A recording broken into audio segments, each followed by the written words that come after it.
Mag-drumstick pop tayo. Pasaparapin natin para sa ating mga junakis. Kahit tayo mga dear ay magugusto natin. Anyway, bago po lahat, tanggalin natin ang balat. Yan. Siguraduhin lang natin matanggal lahat ng balat bago natin ipurmahing pop. O, lollipop ba? Ika nga. Anyway, iyan. Medyo maproseso lang po to, pero nakakaiba din. Sandahan lang po.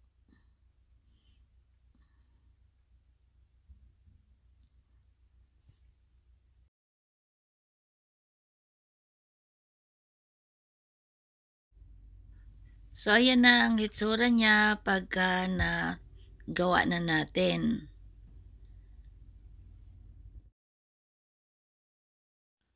So, pagkatapos nyan, i-ready naman din natin yung ating butter mix. So, 1 cup lang po ang ginamit natin. Tapos, lagyan natin oyster sauce, garlic powder, parsley, ground pepper, and salt. Very simple lang po ang recipe. Tapos, ihalo-halo lang natin ito. At lagyan din natin ng tubig na may ice para mas mabilis.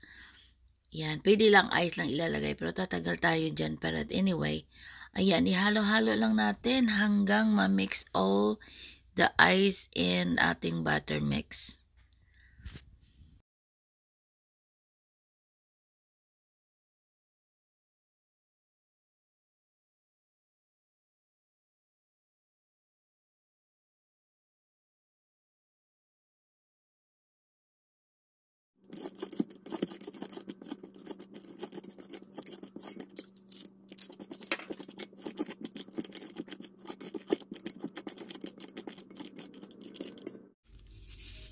Ayan, bago natin makalimutan, lagyan din natin konting salt yung ating chicken para may lasa na po din siya.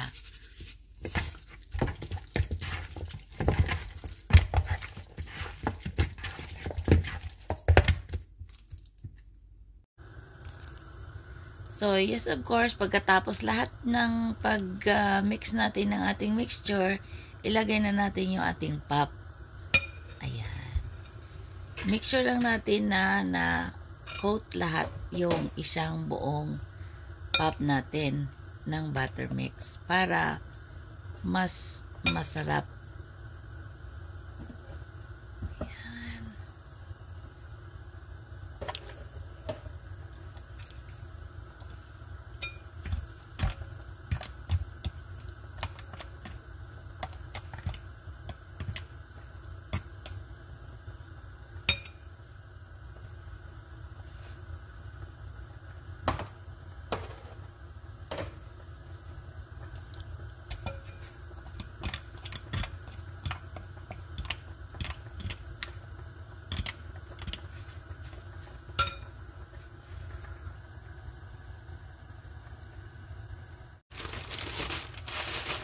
So, ayan, pagkatapos, yung ating breadcrumbs, nilagay ko sa isang ziplock. Pero nasa inyo kung ilagay nyo sa ziplock o hindi. Pero mas mabilis kasi itong process para ma-coat na lahat siya ng sabay-sabay. Yan, isi-shake-shake lang natin sa loob ng ating ziplock.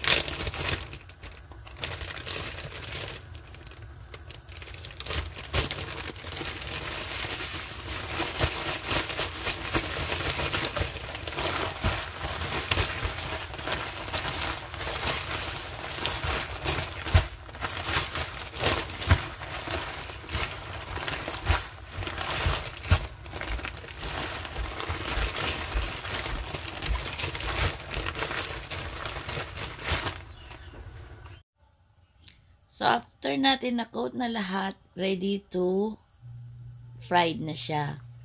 So, make sure lang natin yung ating apoy ay medium heat para hindi siya masunog sa labas. Yan. Tapos, baliktarin natin after at least 6 to 8 minutes each side. Pag hindi na masyadong maingay yung ating mantika, meaning is luto na yung ating chicken.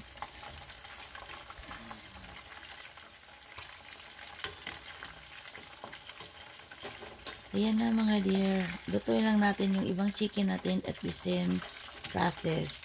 Thank you for watching. Bye all.